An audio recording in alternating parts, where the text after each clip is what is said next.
அப்பா இருக்கும் போது அப்பா கதை கேட்டு ஓகே பண்ண படம் இது. அதே மாதிரி அப்பாவோட பிறந்த நாள் அன்னைக்கு இந்த படத்தோட ஃபர்ஸ்ட் கிளிம்ஸ் ரிலீஸ் பண்றோம். அப்பா இருக்கும் போதே நீங்க ட்ரெய்லர்ல பார்த்த அந்த 2 ஃபைட் சீக்வன்ஸையும் அப்பா ஃபுல்லா பார்த்துருக்காரு. அப்பா நல்லா வந்திருக்குன்னு அவர் வாயால சொன்னாரு. அதனால எனக்கு இது ரொம்ப close to my heart.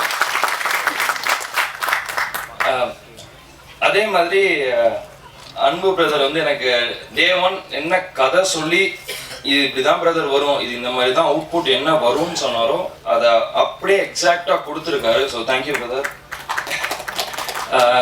Cameraman sir ரொம்ப அருமையான ஒர்க் பண்ணியிருக்காரு.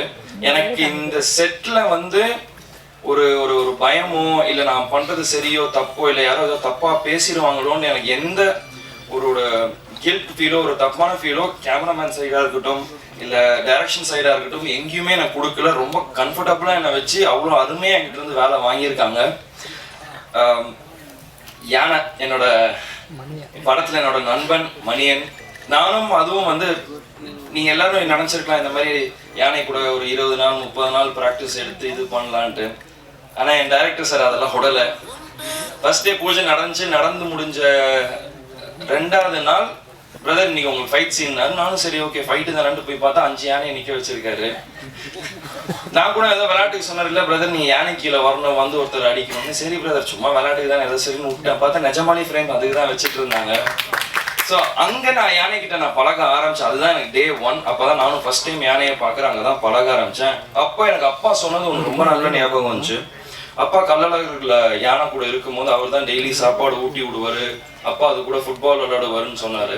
சரி நம்மளும் பண்ணி பார்ப்போன்ட்டு அதுக்கு ஸ்வீட்டு பழம் டெய்லி அதுக்கு சாப்பாடு ஊட்டி விட ஆரம்பித்தேன். அப்பா அப்போ சொல்லுவார் என்கிட்ட, இந்த மாதிரி யானை வந்து ரொம்ப பாசமானது, நீ அதை விட்டு உன்கிட்ட ஒன்ஸ் அட்டாச் ஆயிருச்சுன்னா அதை நீ விட்டு பிரிஞ்சா ரொம்ப கஷ்டப்படும் அது அப்படின்னாரு. நான் அது அப்போ எனக்கு தெரியாது. இங்க நான் ஒரு யானையோட நடிக்கும் போது தான் அது எனக்கு தெரிஞ்சது. ஃபர்ஸ்ட் ஷெட்யூல் முடிச்சுட்டு போகும்போது யானை 2 நாள் சிக்காச்சு. நாங்கள் திருப்பி அடுத்த ஷெட்யூல் வரும்போது அதுக்கு என்ன ஞாபகம் இருக்குமோ இருக்காதோன்னு எனக்கு ஒரு டவுட் இருந்தது. ஆனா அது என்னை பார்த்தோன்னே ஓடி வந்து என்கிட்ட நின்று டான்ஸ் ஆட ஆரம்பிச்சது.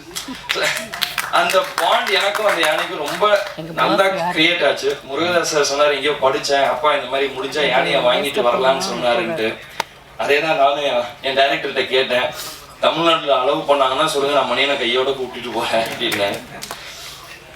நீங்க படத்துல பார்த்தா தெரியும், எனக்கும் அந்த யானைக்கும் உள்ள பாண்ட் வந்து ரொம்ப உண்மையா க்ளோஸா இருக்கும். படைத்தலைவன் வந்து நீங்க மற்ற எந்த படத்தோடையும் நீங்க கம்பேர் பண்ண முடியாது. கும்கி கூடயோ மற்ற எந்த படத்தோடையும் கம்பேர் பண்ண முடியாது. இது கம்ப்ளீட்டா ஒரு டிஃப்ரெண்டான கதை.